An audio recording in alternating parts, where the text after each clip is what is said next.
تو انسان کے لیے سب سے اہم ترین سوال کیا ہے؟ مجھے کیوں بنایا؟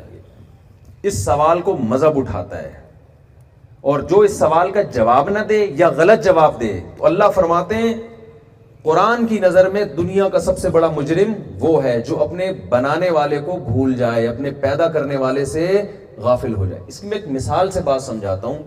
دیکھیں، ایک آدمی اڑوس پڑوس میں سب اس سے خوش ہیں، محلے والے پڑوسی بڑی خدمت کرتا ہے، گھر میں بوڑھے باپ کو وہ نہیں پوچھتا،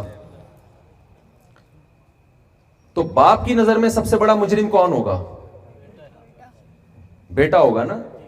وہ بیٹا جو اس کا خیال نہیں کر رہا، وہ بیٹا جو اس کا خیال کر رہا ہے باقیوں کا خیال نہیں کر رہا، باپ کی نظر میں وہ کم درجے کا مجرم ہوگا۔ تو اللہ کی نظر میں سب سے بڑا مجرم وہ ہے جس پر اللہ نے سب سے زیادہ احسان کیا اور وہ اپنے سب سے بڑے محسن کو بھول جائے۔ اسی لیے قرآن جو صفات بیان کرتا ہے اہل ایمان کی، نیک لوگوں کی، آخرت میں کامیاب لوگوں کی، وہ تمام صفات اللہ کی محبت کا مظہر ہوتی ہیں۔ وہ جب تک اللہ سے تعلق پیدا نہ ہو انسان کے اندر وہ صفات پیدا نہیں ہو سکتی۔ تو آپ جو علوم حاصل کر رہے ہیں نا یونیورسٹیوں میں بیٹھ کے، جو علم حاصل کر رہے ہیں، یہ مادی علم ہے، یہ بھی بہت ضروری ہے، اس کی اسلام نفی نہیں کرتا، لیکن یہ مادی علم اگر آپ کو اللہ سے غافل کر رہا ہے تو یہی علم آپ کے لیے جہنم کی آگ کا ذریعہ بنے گا۔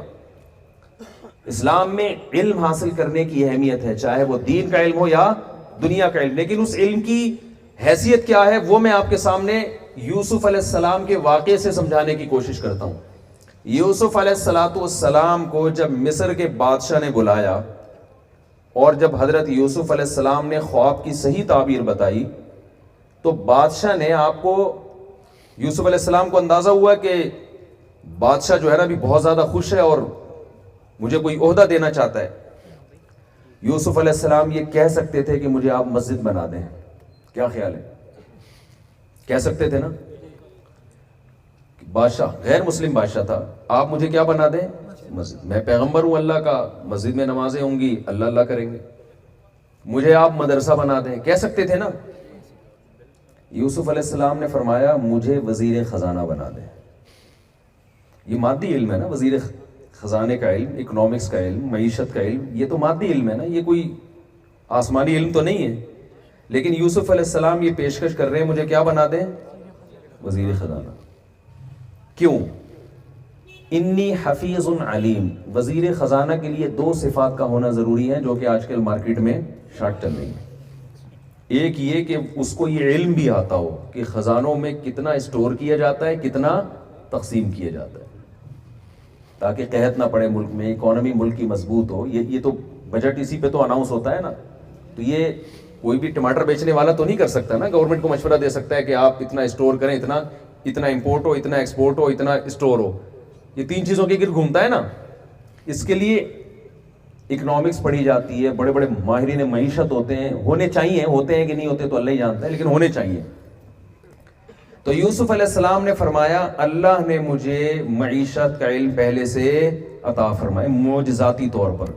اللہ یوسف علیہ السلام کو اکنامکس کا ماہر بنایا اللہ رب العزت نے، تاکہ وہ مصر پہ حکومت کر سکے، وزیر خزانہ بن سکے۔ اور وزیر خزانہ کی دوسری بڑی صفت یہ ہوتی ہے کہ وہ خزانوں کا محافظ ہو، ایسا نہ ہو اس سے بچانے کے لیے 6 آدمی اس پہ بٹھانے پڑیں۔ ہمارے ایک دوست نے جو ہے نا دکان کھولی، اس کی بکروں کے جو چارہ ہوتا ہے نا اور دانا، اس میں جو اور گندم یہ چیزیں، مجھے کہنے لگے کہ اس کو میں پہرے کے لیے بٹھا کے جاتا تھا، کوئی چور وور نہ آئے نا دکان میں، اور یہ کیا کرتا تھا ایسے نا تھوڑا تھوڑا اٹھا کے کھاتے کھاتے پورے ہفتے میں آدھی بوری کھا جاتا تھا یہ، تو اس کی حفاظت کے لیے ایک اور بندہ بٹھانا پڑا۔ تو وزیر خزانہ میں کیا کوالٹی ہونی چاہیے کہ وہ خزانوں کا محافظ بھی ہو۔ تو یوسف علیہ السلام نے فرمایا اللہ نے مجھے 2 صفات دی ہیں، نمبر 1 امانت داری، دیانت داری، ایمانداری اور دیانت داری، نمبر 2 یہ علم بھی اللہ نے مجھے عطا فرمایا۔ حضرت یوسف علیہ السلام جانتے تھے کہ میں مسجد بنا کے یا مدرسہ بنا کے انسانیت کی اور اللہ کے دین کی اتنی خدمت نہیں کر سکتا جتنی میں وزیر خزانہ بن کے کر سکتا ہوں، کیونکہ آپ کے علم میں یہ بات تھی کہ مصر میں قحط پڑنے والا ہے، مصر کے اثاثے ختم ہونے والے ہیں، تو موسٹ امپورٹنٹ پرسنالٹی جو مصر میں بننے والی ہے وہ وزیر خزانہ ہوگا کہ یہ اس قحط کے دور میں کیسے ملک کو چلا کے دکھاتے ہیں. تو یوسف علیہ السلام نے اللہ سے عہدہ بھی مانگا اور بادشاہ سے اور غیر مسلم بادشاہ سے, امانت دار بھی اور دیانت دار بھی. تو یہ تینوں مادی چیزیں ہیں, لیکن اللہ اپنے پیغمبر کو دے رہا ہے, اور اس کے نتیجے میں یوسف علیہ السلام کچھ وقت کے بعد مصر کے بادشاہ بن گئے, اور بنی اسرائیل کی بہت بڑی تعداد مصر میں آباد ہوئی, اور آپ کی روحانی برکتیں صدیوں تک چلتی رہی ہیں مصر میں. اس سے ہمیں کیا سبق ملتا ہے کہ مسجد اور مدرسے کی اہمیت اپنی جگہ, اس کی خدا نخواستہ میں مدرسے سے فارغ ہوں جو آپ کے سامنے بیٹھ کے بات کر رہا ہوں, موٹیویٹ کر رہا ہوں آپ کو, تو مسجد اور مدرسے کی اہمیت اپنی جگہ, لیکن اس کے ساتھ ساتھ اگر آپ نے کوئی انقلابی کام کرنا ہے, کوئی بڑا انقلاب لے کر آنا ہے انسانیت کی خدمت یا اللہ کی رضا کے لیے, تو آپ کو سائنس اور ٹیکنالوجی کے میدان میں آگے نہیں بلکہ بہت زیادہ آگے بڑھنا پڑے گا. اور جب آپ اس نیت سے آگے بڑھیں گے تو یہ مادہ پرستی نہیں کہلائے گی بلکہ یہ کام پیغمبروں کی سنت کہلائے گی. میں سمجھا پا رہا ہوں اپنی بات کہ نہیں سمجھا پا رہا؟ تو آپ جن علوم سے وابستہ ہیں ان میں دو چیزیں آپ کو دیکھنی ہے. نمبر ایک, کیا یہ علم وہ علم ہے جس سے میں انسانیت کی خدمت بھی کر سکوں؟ آپ اگر فنکار بن رہے ہیں, اداکار بن رہے ہیں, اسلام اس کو اپریشیٹ, یہ کوئی خدمت نہیں ہے انسانیت کی.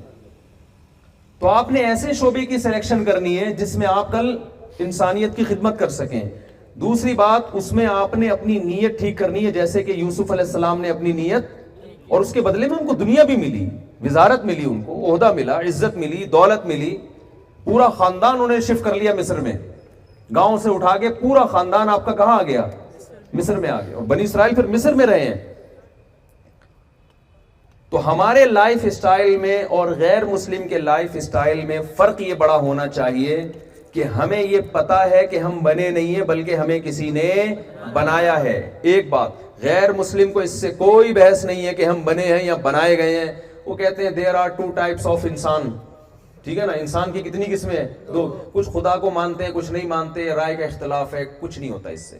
اللہ کہتا ہے یہ رائے کا اختلاف چھوٹا نہیں ہے, جو نہیں مانے گا اسے جہنم کی آگ میں پھینکوں گا, اس لیے کہ اتنا بڑا احسان کیا میں نے انسان کو. الم نجعل له عینین ولسانا وشفتین وہدیناہ النجدین, کیا ہم نے دو آنکھیں نہیں بنائی, کیا ہم نے زبان نہیں بنائی؟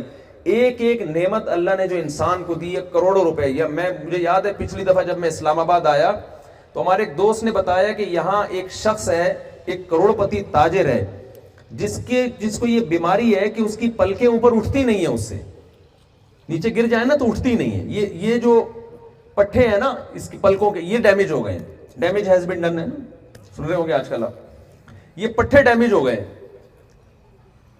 تو ایک ریڑی والا بیچارہ باہر کہیں ٹماٹر بیچ رہا تھا, تو اس تاجر نے کہا کہ یار اگر تمہاری آنکھیں مجھے مل جائیں نا تو میں اس ریڑی پہ گزارا کرنے کے لیے تیار ہوں, اپنا بنگلہ تمہیں دینے کے لیے تیار ہوں.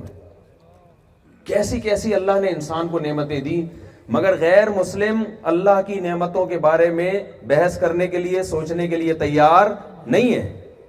تو قرآن بار بار اللہ کا تعارف کرواتا ہے.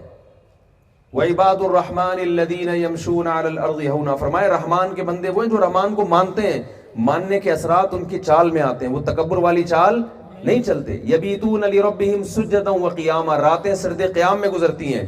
اذا انفقوا لم يسرفوا ولم يقتروا ولا يقتلون النفس التي حرم الله الا بالحق ولا يزنون, کسی کو قتل نہیں کرتے, زنا نہیں کرتے. کتنی اللہ نے اہل ایمان کی صفات قرآن مجید میں بیان کی ہیں. یہ ان لوگوں کی صفات ہے کہ جو آخرت پر یقین رکھتے ہیں, جو اللہ کو مانتے ہیں, اور یہ مانتے ہیں کہ اللہ نے ہمیں کسی مقصد کے لیے پیدا کیا ہے, بے مقصد پیدا نہیں کیا.